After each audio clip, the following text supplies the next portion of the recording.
ഈ ബിസിനസ്സുമായിട്ട് നിങ്ങളുടെ health condition കണ്ടിട്ട് എന്ത് വിശ്വസിച്ച് നമ്മൾ പൈസ ഇൻവെസ്റ്റ് ചെയ്യും? 1 മണിക്കൂർ യോഗയ്ക്ക് തന്നെ എഫക്റ്റ് വരും. 1 മണിക്കൂർ യോഗ ചെയ്തിട്ട് ബാക്കി 23 മണിക്കൂർ ബാക്കിയുണ്ട് ഒരു ദിവസം.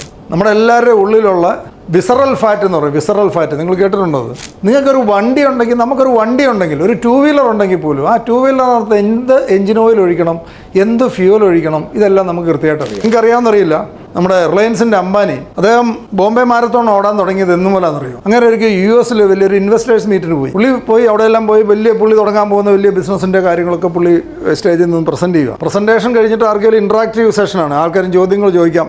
ആ ക്രൗഡിനകത്തുനിന്ന് വന്ന ചോദ്യങ്ങൾ, ഓക്കെ നിങ്ങൾ പറഞ്ഞ ബിസിനസ് പ്രപ്പോസൽ നമ്മൾ കൺവിൻസ്ഡ് ആണ്, പക്ഷേ ഈ ബിസിനസ്സുമായിട്ട് നിങ്ങളുടെ ഹെൽത്ത് കണ്ടീഷൻ കണ്ടിട്ട് എന്ത് വിശ്വസിച്ച് നമ്മൾ പൈസ ഇൻവെസ്റ്റ് ചെയ്യും? ക്രൗഡിൽ നിന്ന് വന്നപ്പം ആണ് പുള്ളി ആദ്യമായിട്ട് ആരോഗ്യത്തിനകത്ത് കോൺസെൻട്രേറ്റ് ചെയ്തില്ല, ഇനി മുമ്പോട്ട് പോകാൻ പറ്റിയാലെന്ന് മനസ്സിലായതിന് ശേഷമാണ് അടുത്ത വർഷം ബോംബെ മാരത്തോൺ പുള്ളി ഓടാൻ തുടങ്ങി. അപ്പം വലിയൊരു ബിസിനസ്സുകാരനാവണമെന്നുണ്ടെങ്കിൽ ഹെൽത്തിൻ്റെ കാര്യത്തിൽ സീരിയസ് സ്റ്റെപ്പ് എടുക്കണം. ഏറ്റവും നമ്മൾ ഇൻവെസ്റ്റ് ചെയ്യേണ്ടത് ഹെൽത്തിലാണ്, നമ്മുടെ വീടോ കാറോ സാധനത്തിലോ അല്ല.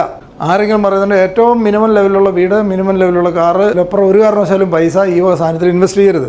ബാക്കിയുള്ള ആൾക്കാരെ വെച്ച് നോക്കുമ്പോൾ അവർ നമ്മളെ പുറകിലായിട്ട് ആയിരിക്കും കാണുന്നത്. ഒരു പ്രശ്നമില്ല. കാരണം ഇൻവെസ്റ്റ് ചെയ്യുന്ന ഹെൽത്തിലായിരിക്കണം. അതാണ് ഏറ്റവും വലിയ അസറ്റ്.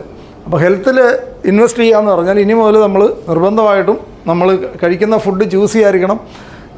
ആഹാരം മാത്രമല്ല, നമ്മുടെ മൈൻഡ് അകത്തേക്ക് പോകുന്നത് ബ്രെയിൻ ഫുഡ് വളരെ പ്രധാനപ്പെട്ടാണ്. ഇപ്പോൾ പല ആൾക്കാരും കഴിഞ്ഞ ദിവസം ഞാനൊരാളുടെ ഇത് കേട്ടാണ്, യോഗ ചെയ്യുന്ന ധാരാളം പേരുണ്ട്.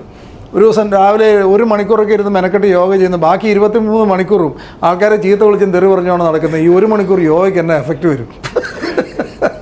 1 മണിക്കൂർ യോഗ ചെയ്തിട്ട് ബാക്കി 23 മണിക്കൂർ ബാക്കിയുണ്ട് ഒരു ദിവസം. ആ 23 മണിക്കൂറും ചീത്തയും വിളിച്ച് തെറിയും പറഞ്ഞാണ് നടക്കുന്നതെങ്കിൽ ഈ 1 മണിക്കൂർ യോഗയൊക്കെ തീരാൻ എന്നാ നേരം വേണം?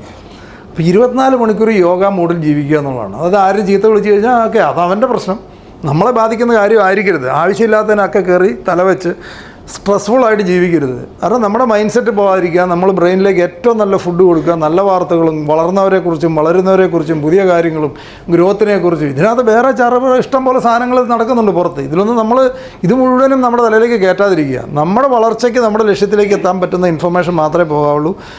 മൈൻഡ് സെറ്റ് ഒരിക്കലും ബാധിക്കുന്ന ഒരു സാധനം ചെയ്യരുത്. കഴിക്കുന്ന ഫുഡിനകത്ത് വളരെ സീരിയസ് ആയിട്ടുള്ള ഹെൽത്ത് എന്ന് പറയുന്നതിനകത്ത് ഏറ്റവും പ്രധാനപ്പെട്ട നമ്മൾ ഈ ഫുഡിനകത്തെ പോയിസണെ കുറിച്ചും ഒക്കെ പറയാറുണ്ട്. ഫുഡിനകത്തെ പോയിസണിനെ പോലെ തന്നെ അതിനേക്കാളും ഏറ്റവും ഇമ്പോർട്ടൻ്റ് ആയിട്ടുള്ള ലേറ്റസ്റ്റ് ആയിട്ടുള്ള കാര്യം പറയുന്നതെന്ന് വെച്ച് കഴിഞ്ഞാൽ നമ്മുടെ എല്ലാവരുടെയും ഉള്ളിലുള്ള വിസറൽ ഫാറ്റ് എന്ന് പറയും. വിസറൽ ഫാറ്റ് നിങ്ങൾ കേട്ടിട്ടുണ്ടോ? അത് വിസറൽ ഫാറ്റ് എന്താണെന്നറിയോ?